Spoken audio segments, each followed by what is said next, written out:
Yes, Apo. Jing, kanina, grabe yung iyak mo, ha? Oo. Bakit ba? Ano ba ang hugot ng iyak mo kanina?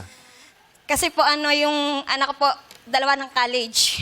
Isang nursing student, third year. Isang second year college, HM student. Tapos may baby pa po akong 4 years old. Wow. Eh, hindi naman po ganun ka, yung hanap, yung kita ko, kita ng asawa ko.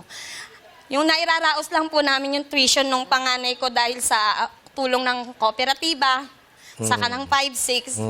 Kaya parang napakalaking tulong po kung makukuha ko po yung jackpot Yes. talaga. Saka gusto ko po kasi mapaayos yung bahay namin. Tama.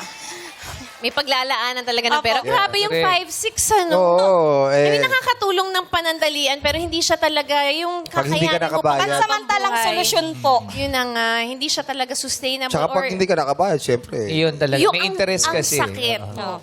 Kailangan lang po talaga, lumaban ka sa hamon ng buhay. Kailangan din maging madiskarte ka. Oh, at saka magkaroon ng plano, yung pang mahabang plano, para hindi naman palagi na lang tayo babalik dun sa 5-6. Correct. Oo. Correct.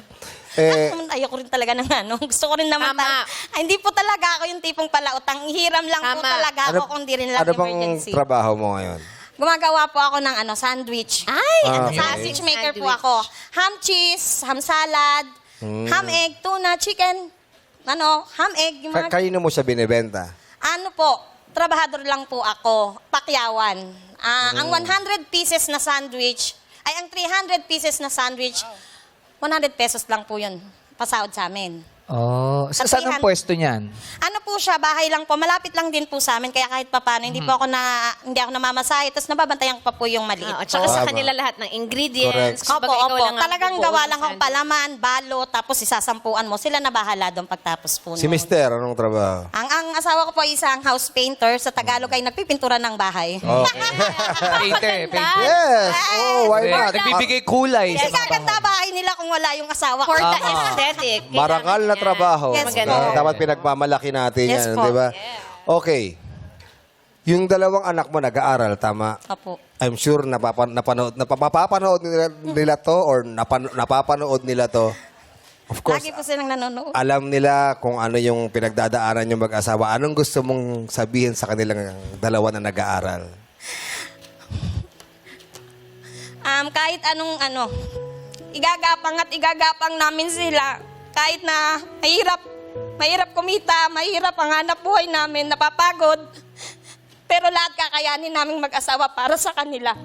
Yun lang po. Sana mag-aral silang mabuti, makatapos sila. Yes. Yun ang magulang. Inspirasyon yan eh. Yeah. Lahat gagawin ng magulang para sa kanilang mga anak. Diba? O, kailangan lang talaga ng tibay ng loob, pananampalataya, Tiyaga. yan ang kombinasyon dyan. Alam niyo po, actually, may kwento ko lang, may baon-baon na akong grocery. May baong ka rosary. Oh, yan. Kaya kanina pa ako ganyan na ganyan kada segment po. Kanina, dasal ako ng dasal. Sabi ko, Lord, please, bigay niyo po sa akin to. Kanina pa po ako, kanina pa po ako dasal ng dasal. Amen. Thank you for sharing. Kailangan niya marinig ng Yeah. iba na nawawalan ng pag-asa. Correct. Tama. Meron tayong makakapita, Andiyan meron lagi. tayong importante lang naman kasi may nakakausap tayo eh.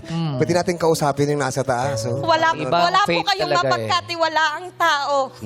Sa taas po tayo Yes. tumawag. Pag Ay. nahihirapan tayo. Amen. Ang ganda na sinasabi niyo na kung wala kang matawagan, always available. Hindi ka season ni Lord. Correct. Yeah, Lagi lang nandyan.